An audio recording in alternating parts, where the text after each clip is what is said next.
anos, o problema insolúvel, à espera do herói que deve salvá-las. As exigências naturais da sexualidade superpõem-se às angústias da maternidade frustrada, do lar utópico, dos filhos que não podem chegar sem a nódoa da condenação social e moral, acrescida muitas vezes dos temores religiosos cultivados na infância e na adolescência. Paira sobre elas a dupla ameaça da execração familiar e da condenação divina.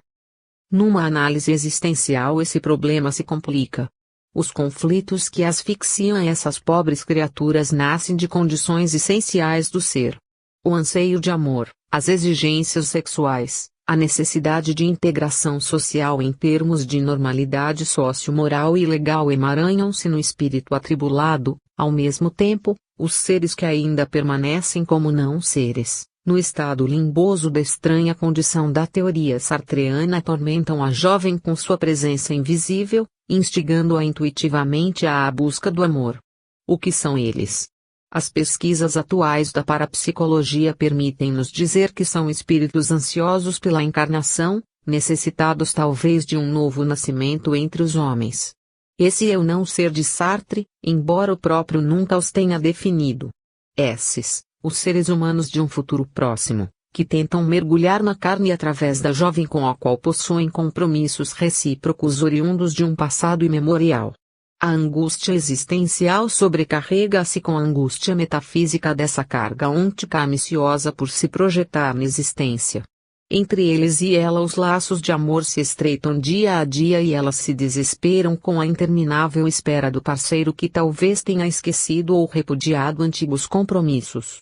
Por mais que este aspecto do problema possa ser considerado absurdo ou mítico, a pesquisa sobre a reencarnação, nos Estados Unidos, na URSS, na França, na Índia, nos países da órbita soviética, estão hoje mostrando por toda parte que o mistério dos nascimentos não pode ser colocado apenas em termos biológicos.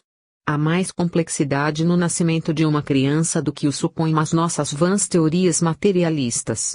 E a sensibilidade feminina, geneticamente ligada a esse problema, é a que capta agudamente o que se passa nos bastidores de cada episódio de introdução de um novo personagem na existência. Não há improvisações nem milagres nos processos da natureza. E se os houvesse, toda a ciência estaria condenada à falência. Cada jovem casadora é sempre atormentada pelo dever da maternidade. A maioria das perturbações psíquicas nesse campo provém de percepções extrasensoriais de futuras gestais, ainda inseguras ou ansiosas quanto ao seu futuro na existência. O jogo leviano do amor só é leviano para os homens. Quanto compete às mulheres, está sob pressões que a nossa ciência só agora começa a descobrir com mil dificuldades, em virtude dos preconceitos e da rotunda ignorância que domina os nossos meios científicos. Nada é ocasional nem frívolo nos eventos naturais. Homens e mulheres que se unem por amor ou simples atração sexual assumem compromissos graves e de sérias consequências no futuro próximo ou remoto. Mas na Terra são as mulheres que arcam até agora com o peso maior desses compromissos. O que vale dizer que os homens, apesar de sua suposta liberdade nesse sentido, não escaparão da parte que lhes toca. O amor é em si mesmo um grave compromisso. O ser tem sempre consciência de seus deveres e de suas responsabilidades. O plano existencial é aquele em que esses compromissos se apresentam para o teste da responsabilidade individual. Leon Denis falava da pesada responsabilidade dos homens no mundo. Porque o mundo é a banca examinadora pela qual passam as gerações sucessivas.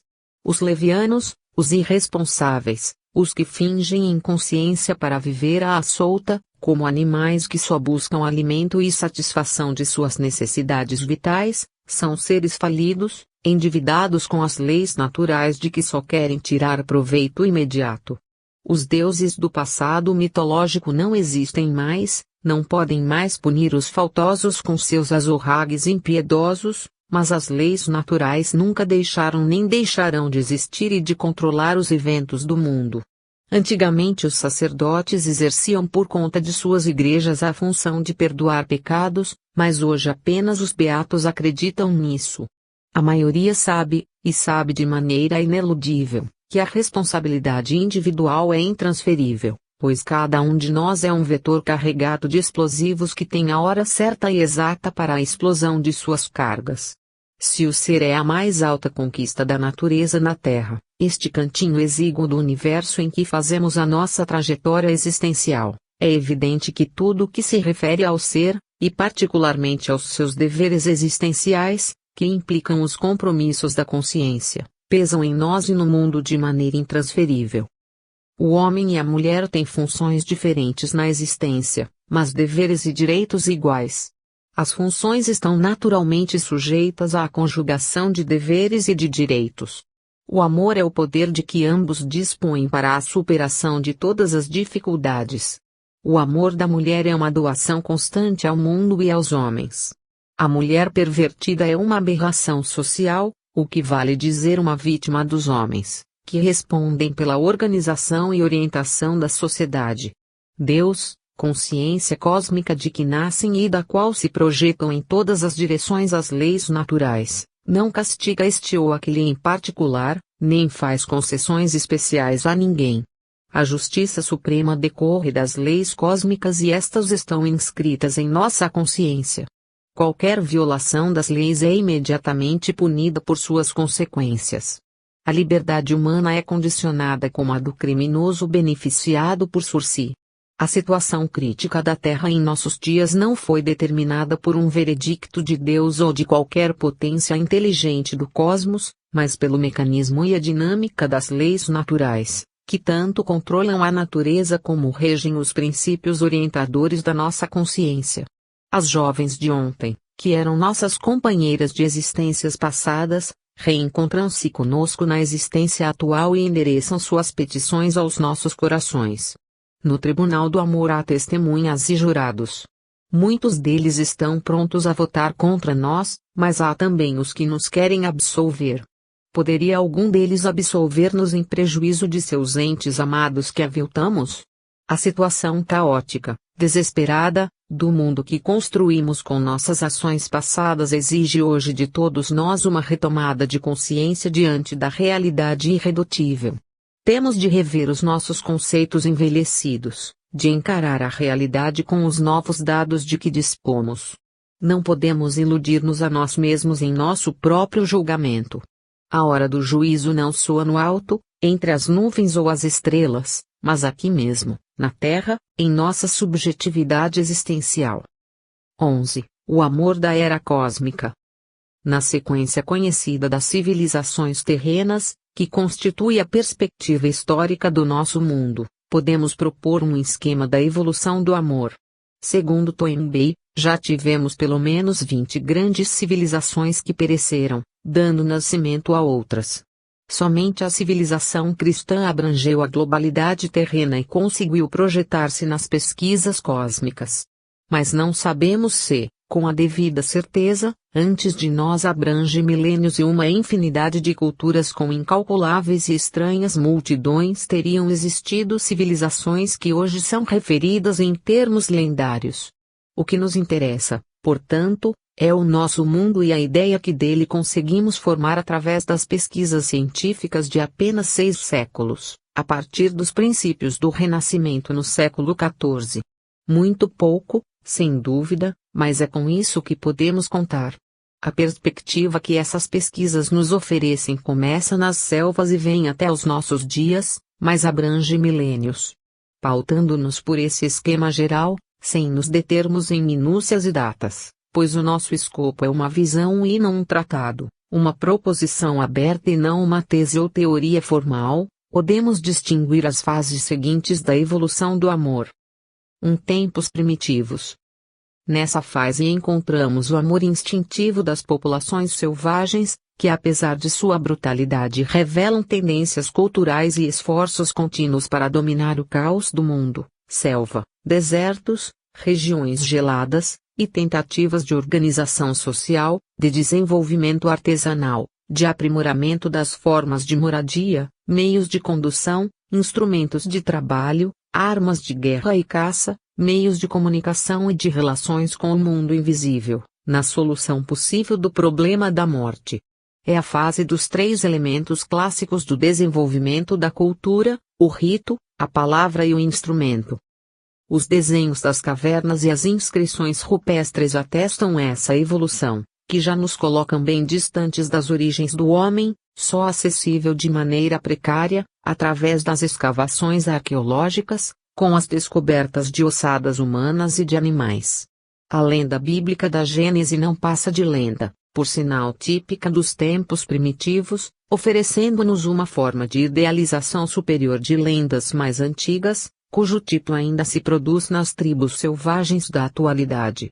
Imagina-se o amor primitivo como simples relação animal entre machos e fêmeas, das quais, pelo nascimento dos filhos, surgem os clãs, os primeiros agrupamentos familiares. E é nesses primeiros grupos que se define o amor como o sentimento que brota do instinto sob controle da razão nascente.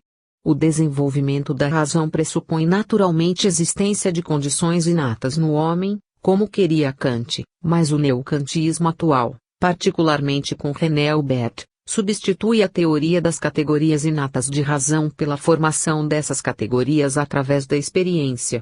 Do animal ao homem, a natureza deu um salto qualitativo no aprimoramento do cérebro, criando as condições necessárias no córtex cerebral para o confronto dialético das experiências. Não obstante, como sustentam Hubert e Kirchensteiner, por trás desse processo de adaptação do órgão material a novas funções, temos de considerar a natureza espiritual do ser, no caso, o homem. A manifestação do amor, nessas possíveis condições, não revela a criação de um novo elemento ôntico, mas simplesmente a formação de condições orgânicas para que o elemento já existente no psiquismo se manifeste. Razão e afetividade se conjugam na experiência e o amor se manifesta arrancando o homem da animalidade. O Fiat é uma alegoria do fazer humano, ligada à magia primitiva. Em todas as formas de magia, inclusive a teatral, até hoje, o poder da palavra é considerado importante.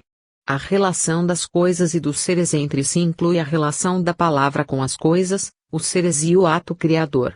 Esta breve incursão num campo de conhecimento especializado e altamente sofisticado não tem outra pretensão que a de oferecer ao leitor uma ideia, embora imperfeita, da gênese do amor humano.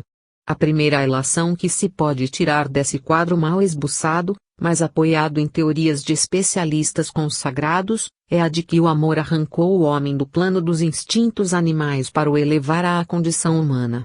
E isso é suficiente para nos mostrar que o amor é o fundamento da civilização, a substância, por assim dizer, de que as civilizações se formam. A prova disso, a posteriori, está na função aglutinadora das sociedades humanas e orientadora da cultura que o amor sempre exerceu. 2. Primeiras civilizações. O nomadismo e instabilidade das tribos e das hordas não permitia o desenvolvimento das civilizações. Elas surgiram das primeiras acomodações sedentárias em regiões de fertilidade suficiente para reter os grupos humanos. Assim, as primeiras civilizações do nosso esquema são agrárias a pastoris.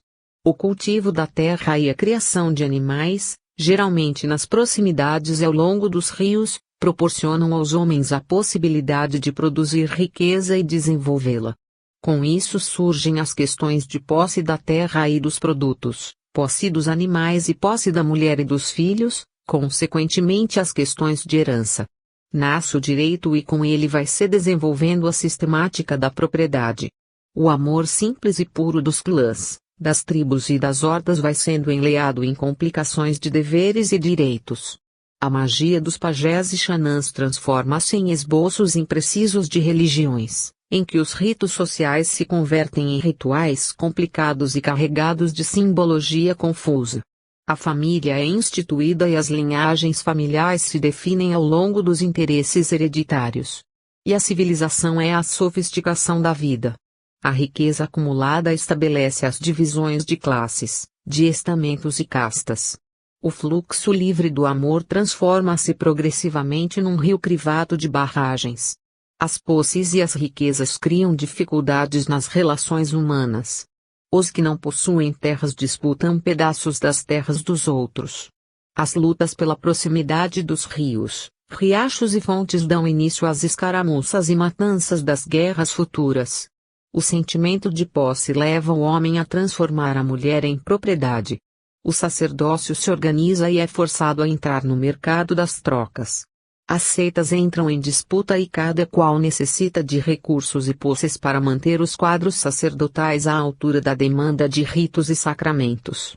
Os deuses primitivos seguem o exemplo dos homens e geram novos deuses nas linhagens familiares da mitologia que sucedeu ao totemismo simplório. O tempo vai deixando na distância o respeito ingênuo pelo amor espontâneo. As uniões naturais se artificializam em complicações rituais determinadas por ordenanças sacerdotais. Os poderes dos sacerdotes crescem na proporção da incidência de mortes na comunidade, dos surtos epidêmicos que os curandeiros não podem sustar. As vantagens do casamento entre famílias ricas e pobres exasperam os ricos que estabelecem regras cada vez mais rígidas para a defesa das filhas. A superioridade física do homem, aumentada pelas posses e a gerência dos negócios, reduz a mulher à escravidão progressiva. Ela se transforma em tabu, criatura intocável e encarnação da honra do pai e da família. As jovens acrescentam ao tabu o seu valor de troca, viram mercadoria. Dali por diante, os seus sonhos de amor são loucuras de moças inexperientes e ignorantes, que os pais reprimem em favor delas mesmas, do futuro que as espera. 3 civilizações orientais. As grandes civilizações orientais atingem proporções gigantescas, poder e riqueza nunca vistos. Criam-se poderosos exércitos para a defesa do Estado contra as ambições de outros Estados. A simples disputa de terras junto às águas transforma-se nas guerras de conquista de territórios inteiros. O amor se afoga no mar de convenções e interesses em contradição permanente. As linhagens familiares resguardam-se nos títulos de nobreza. E quanto mais nobre a linhagem, tanto mais escravizadas as jovens casadouras, embaladas como os produtos da indústria futura, em complicadas vestimentas de esplendor celeste, mas recheadas de angústia e desespero. Mesmo nos pequenos reinos da Pérsia, da Grécia, da Itália, as lutas entre famílias nobres levam a guerras devastadoras. Helena raptada, causa, sem querer, a destruição total de Troia. O amor se transformou em cobiça e o objeto de todas as cobiças é precisamente o que era objeto do amor. 4. A Roma camponesa. Transformada em gigantesca estrutura imperial, conquista o mundo, submete nações, arrasa impérios nascentes ou prósperos que podem ameaçá-la mais tarde. Cleópatra confia em sua beleza e seus encantos para salvar o Egito. É a mais atrevida reação da mulher à fúria escravocrata dos homens, mas acaba vencida e suicida-se. Por mais bela e valiosa que seja a mulher, não passa de uma frágil criatura humana lutando contra os poderes humanos e sagrados que os sacerdotes construíram com os elementos ingênuos da magia das selvas. Em Atenas o culto da beleza parece dar à mulher uma chance de liberdade. A teoria do amor, em Platão, liga-se à libertação da alma. O amor dos belos corpos conduz à salvação. Mas o amor grego chegou à exaustão e os belos corpos não são apenas femininos. O antigo rito da virilidade, ainda dominante em Esparta, levou os homens a descobrirem a beleza dos efebos. A reação feminina surge em Lesbos, a ilha da poesia e do amor, em que as mulheres se amam umas às outras. O aviltamento do amor chega ao auge. Persas e macedônios, famintos de riqueza e poder, conquistam a divina Hélade e provam definitivamente que Eros perdeu a sua última cartada na terra devastada pela loucura da ambição. 5. O feudalismo. Coube aos povos bárbaros da Germânia liquidar Roma contagiada pela deturpação do amor. O cristianismo derrotado na Palestina conseguira infiltrar-se em Roma através das camadas inferiores da população. Os bárbaros conquistaram o mundo e havia uma esperança de libertação da mulher. Os bárbaros cultuavam a beleza feminina e a bravura masculina. Mas o sacerdócio cristão já dominava nas terras imperiais dos Césares. O império renascia no modelo das civilizações teocráticas do Oriente. O culto da mulher era o culto da Virgem. O amor que o Cristo pregara e exemplificara, O respeito do Cristo pela mulher e o perdão que estendera aos seus pecados, em face dos pecados monstruosos da ganância dos homens, nada valeram ante o poder do sacerdócio como ante a ignorância dos bárbaros. Retalhado o império na fragmentação dos feudos e amaldiçoada a libertinagem imperial, a mulher foi novamente encerrada nos castelos como símbolo de honra. A virgindade e a fidelidade tornaram-se tabus invioláveis. Como as vistais, que deviam ser enterradas vivas se violassem os votos de castidade, as castelãs seriam emparedadas ou sacrificadas à espada em caso de perjúrio. Submetidas à tortura dos cintos de castidade, com fechadura e chave, enquanto os barões lutavam em terras distantes, as castelãs feudais, pobres flores de estufas que os menestréis cantavam em seus sonhos ao luar, elas suspiram em vão pelo amor dos cavaleiros nos jogos florais. O amor se transformara em carrasco impiedoso, que lhe espremia a carne delicada entre ferros. O pecado da beleza e a ameaça do desejo as reduzia condenadas sem crime. 6. Era cósmica. O Renascimento, o mundo moderno e o mundo contemporâneo proclamaram, após milênios de escravidão e ignomínia, os direitos da mulher. Ela se livrou das torturas antigas, mas os clérigos cristãos continuaram a cercá-la e a acuá-la. O peso do celibato forçado explodiu os recalques milenares, não obstante as licenças eventuais de que puderam sempre gozar. Mas a era cósmica também explode nos limites da gravidade terrena. Novas dimensões do pensamento se abrem no infinito. Devastações pornográficas abalam a Terra, envenenada pela furiosa ambição dos homens. Quem sabe se virá do espaço sideral, no bojo dos discos voadores, a lição e o exemplo de humanidade que o Cristo deixou no planeta e os homens enterraram sobre montões de sofismas e os clérigos se recusaram a compreender. A vitória do amor será a vitória do homem e da mulher, de toda a espécie humana aviltada por si mesma. Será também a vitória do planeta, poluído até as entranhas pela ambição desmedida. Onde estão os filósofos desta hora amarga, que não cogitam do problema do amor? Onde estão os filhos do homem que são também e, acima de tudo, filhos da mulher? Os que pregam a defesa da família, não perceberam ainda que a família se avilta e se dissolve com a afronta à dignidade da mulher,